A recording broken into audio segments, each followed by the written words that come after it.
Okay, here we have Richard Stewart from the Faculty of Business, Law and Arts, who made a very good connection with David Halpin from this morning. And Richard is going to talk to us about the regulation of personhood via the institution of property. Yes, that's what I'm going to do, apparently. Thank you, everybody, for persisting through to this late stage of the conference. I am waning myself, so I'm sure that you are as well. I want to start just by endorsing and joining in all of the various acknowledgements that have already been given at the conference thus far. We were very graciously welcomed at the opening of the conference, and the part of that welcome that resonated with me particularly was the comments about the importance of relationships. I don't know if you recall that, but the importance of relationships with land as country, relationships with each other, and relationships also with ourselves. And I'm going to be talking quite a lot about relationships today. So my talk today is based on a paper that I have written and that I am due to present in Melbourne in a couple of weeks. I don't have time to give the whole paper today. So what I propose to do is situate this paper within the context of my work overall. I will talk to you about the principal theory that I'm using in my work. And then as much as practice for myself, I'm going to read you excerpts from the paper. As I said, to get practice about that, but also if you were kind enough to let me know at the end of it how that lands with you.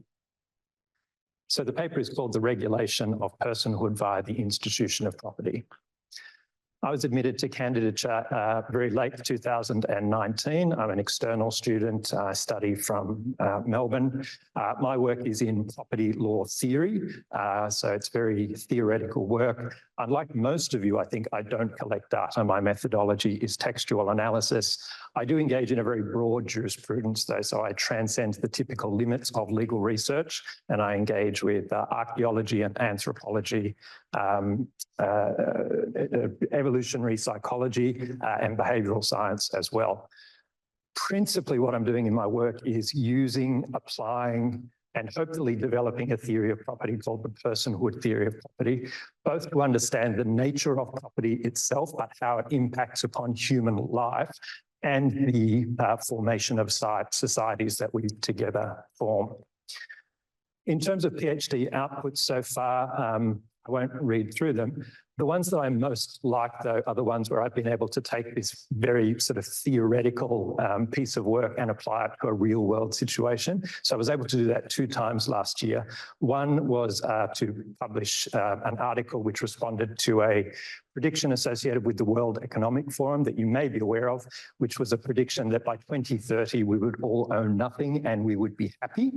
So I got an article published which applied the theory to that prediction, but also I was able to make a submission to the Uruk Justice Commission, which is the truth-telling commission in Victoria, in anticipation of treaty negotiations, which might start next year. And I was able to apply the theory to land injustice, the investigation of land injustice specifically.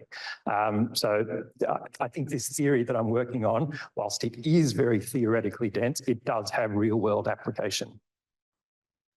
The theory itself comes from a fellow by the name of Georg Wilhelm Friedrich Hegel.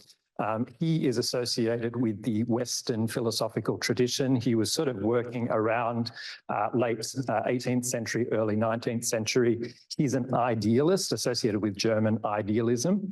I came to his work through that of Jean-Jacques Rousseau and to some extent also through Karl Marx. I kind of then situate Hegel between those two thinkers. That's not quite right. There are a lot of other people around Hegel, but that's how I sort of position him for the purposes of applying him in my work. Hegel was a voracious writer.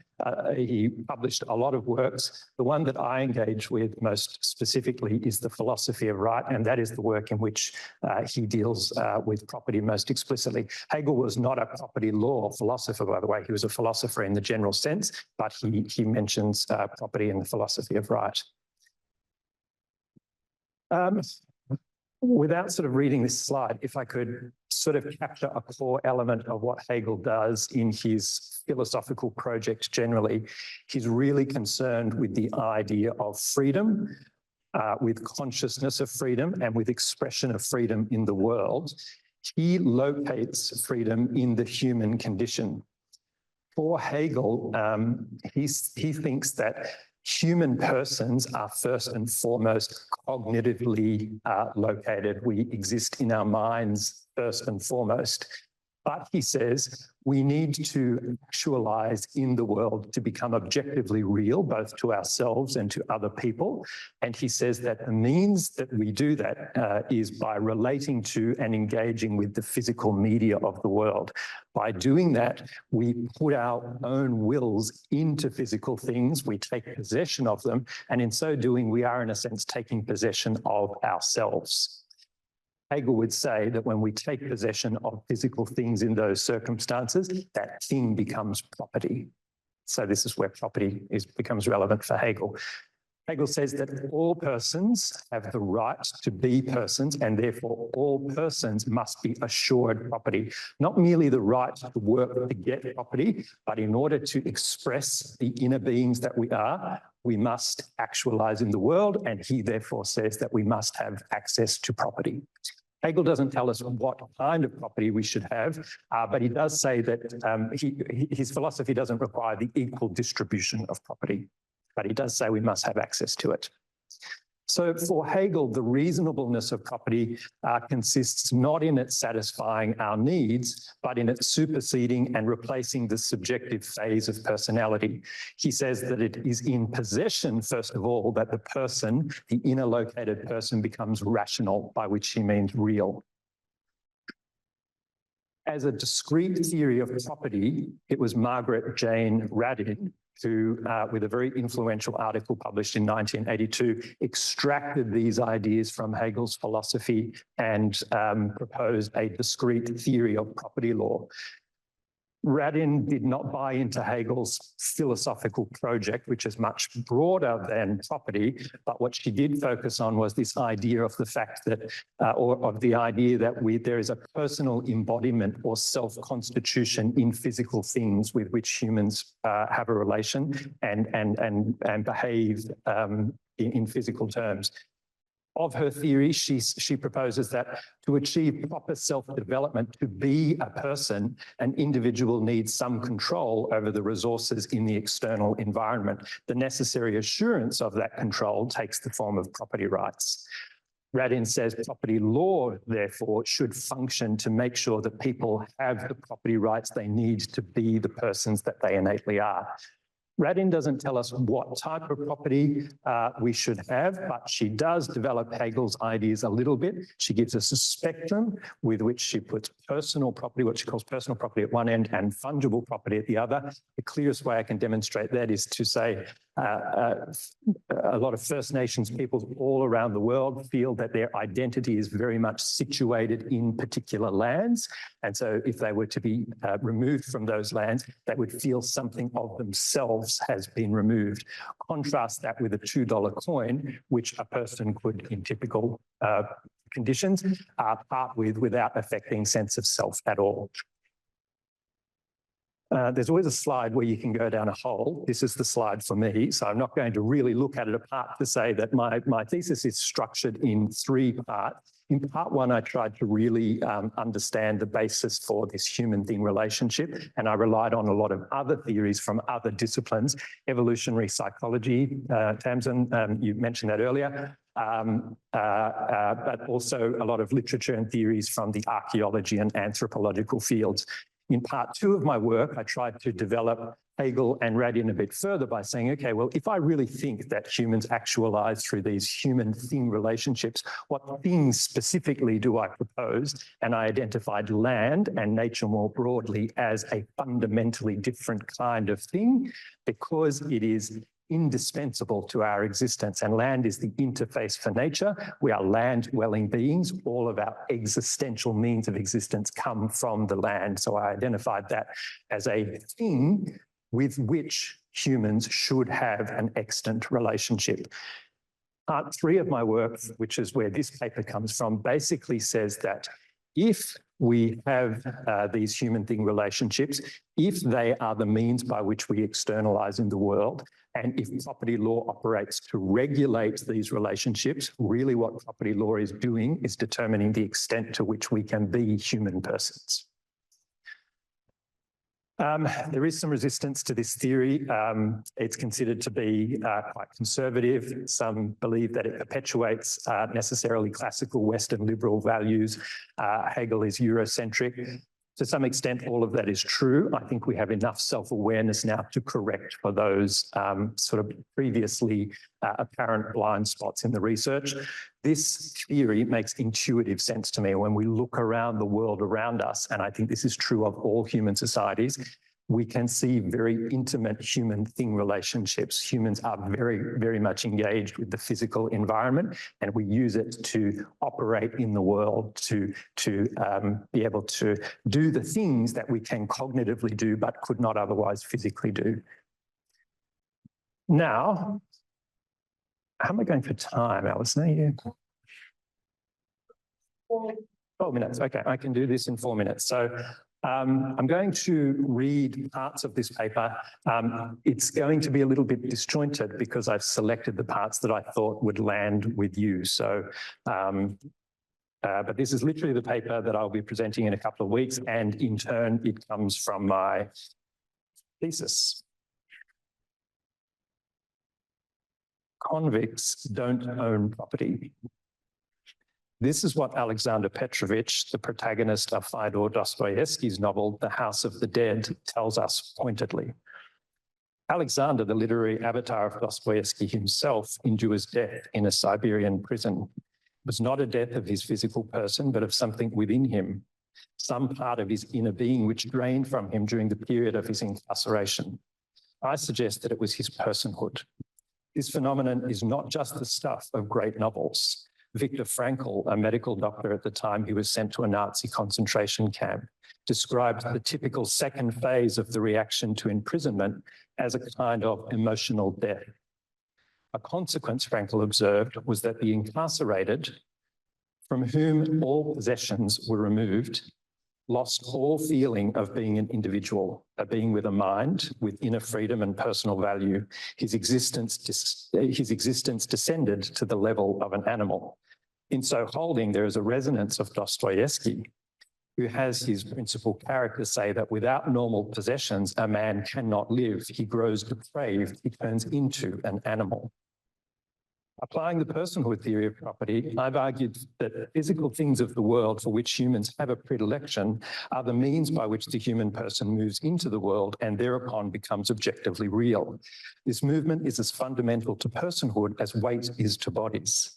And both the physical actions of movement and the thought that wills them into existence materialize in and through human-thing relationships. These relationships, which I have posited to be the substance of property, thus have ontological relevance to the state of human being as a person. The laws of property are principally concerned to regulate these relationships as property, and in so doing, they operate to regulate nothing less than the state of personhood itself. Having characterized land as a type of personhood thing that is fundamental to personhood, I demonstrate the regulation of personhood by reference to mostly historical events that have involved significant changes to human-land relationships. These changes, given effect through and in accordance with the laws of property, have operated to either frustrate or facilitate personhood. I argue that personhood can most effectually be frustrated by severing the human-land relationship. Severance happens when that relationship is impacted to the extent that personhood can no longer materialize in and through it, certainly to its fullest extent. While severance can result from different circumstances that impact upon the human-land relationship, it can most obviously be observed by reference to dispossessed peoples, that is, peoples who have been forcibly removed from lands or have otherwise had their access or means of relating to land materially restricted for some reason or another, very often against their will. 1 minute.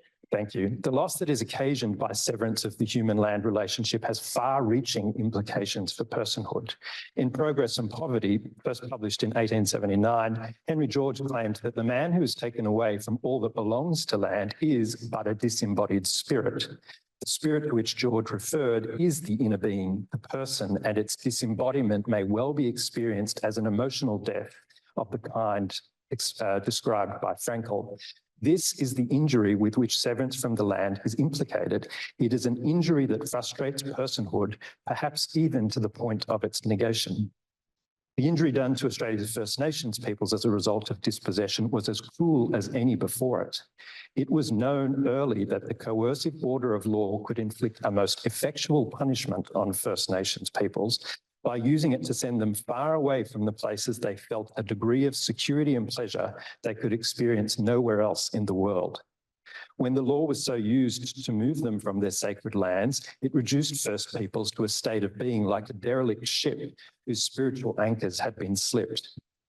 Wayne Atkinson claims that because land is the very basis of Indigenous culture and identity, to sever the connection with it is not merely to leave First Peoples without a sense of place, but without a sense of who they are as persons. This reality of severance for First Peoples is now part of our legal consciousness.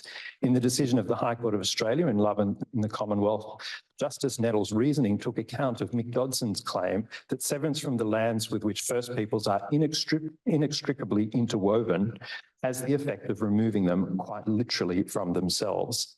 This is an effect, if not an objective, of severance. The laws of property were intentionally used to frustrate the personhood of Australia's First Nations peoples, and this happened, I suggest, as part of a broader agenda to facilitate the personhood of another peoples in their place.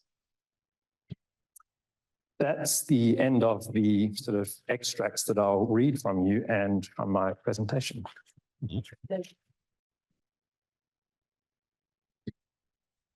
Thank you so much. Excellent. Sure. Questions, comments, Craig? We might, I don't know, we could do more questions and comments at morning tea, maybe? Yeah. Look, thanks, Conrad. That was great. Sure. And you said earlier that you'd done some reading around Marx and all that sort of stuff. And so you probably appreciate a Marxist perspective on property. I do. So I'm just going to ask you about that in the sense that, you know, Marxist theory would obviously see a distinction between, you know, private property such as your car or your guitar, as opposed to productive property, such as a factory or land as well. And on the other hand, when we come back to talk about First Australians' relationship with the land, you know, wouldn't you worry about the notion that somehow or other blackfellas own land rather than First Australians belong in the land? So land is not their property. Their relationship with the land is not one of property, but one of spirituality. So I'm just wondering how much those sorts of thoughts you've taken into consideration they might worry you and how you might resolve that. Yeah.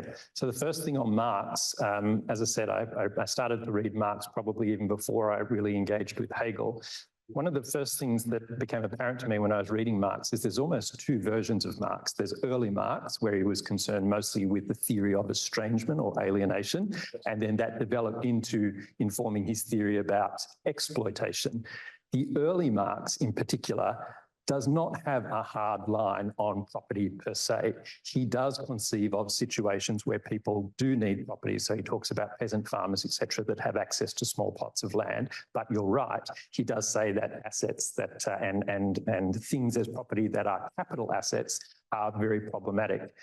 In that sense, I think it really depends on what you understand property to be. And so I've made a quite explicit point of saying, don't think about property in the conventional sense. Think of property as a relationship. That relationship can have many varied manifestations. For First Peoples, it is very much a relationship of belonging. But first and foremost, it is a relationship. Once we recognise that property is a relationship, then property law is better able to respond to property in all of its guises. Rather than saying this is common property, joint property, private property, we say property is a relationship, property is a way that people relate to the things around them, and then property law can better give effect to recognising that relationship to ensure that it can happen in a way that's appropriate to the personhood of that person. So it's about changing the understanding of property. And that's part of your original contribution to not. That's exactly right, yeah. So this is where I do get a little bit of a resistance in my work. I went to a conference in December, and as soon as I started to give my talk, I could see that I lost the entire room. And so I, swallowed. But really what I'm saying is, no, just hear me out, because I'm proposing a new notion of property applying Hegel. Forget what you think you know about private property, communal property, joint property. Let's go back to basics. Nice one. I might leave questions there and head off to afternoon tea. But if you do have further questions for Richard, please, are you able to stay for afternoon tea? Yep. You've got a flight to catch. I do, yeah, but I can stay for afternoon tea, yeah. Okay, great. The thing I just might likely most to know, by the way, is I'm going to deliver a paper which is going to be basically that reading which I did, but for 45 minutes. It's worrying me, but it's a more sort of traditional conference. I'd like to know whether that lands with you or not. Can you extract what I'm trying to convey from those passages? Personally, I like if you can draw out the keywords of that and give us a slide. Yep. With your key. While I'm talking, do you think that would be helpful? It's just me. Yep. Yeah, to keep people engaged. Yeah. Richard, if I may. Yes. People learn and absorb knowledge in different ways. Yes. So you were doing an auditory presentation. Yes. Visual, even something you can hold. Yes. Yeah. Sure. Just a All right. Yep. No, great. Thank you. Thank you. Thank you so much. We'll go to afternoon tea.